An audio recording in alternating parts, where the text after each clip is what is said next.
ফাতেমা রাদিয়াল্লাহু তাআলা আনহার ঘরে আটা ভাঙানোর জাতাকল কিভাবে নিজে থেকেই ঘুরতে শুরু করেছিল।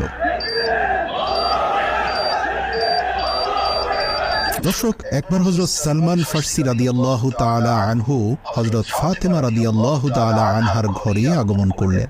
তিনি দেখতে পেলেন হযরত ফাতেমা রাদিয়াল্লাহু তাআলা আনহা নিজ হাতে জাঁতাকল ঘুরিয়ে গম ভেঙে আটা তৈরি করছেন।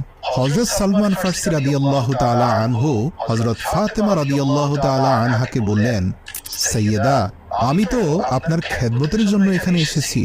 আপনি অনুমতি দিলে আমি বাকি আটা ভাঙানোর কাজটুকু করে দিতে চাই। আমার প্রিয় রাসূলের কন্যাকে সাহায্য করতে পারলে আমি নিজে ধন্য হব। আর যদি আপনি নিজেই সেই কাজটা করতে চান, তাহলে আমি শিশু হযরত হুসাইন রাদিয়াল্লাহু তাআলা আনহুকে দেখাশোনার দায়িত্ব নিচ্ছি। হযরত ফাতেমা রাদিয়াল্লাহু তাআলা আনহা তখন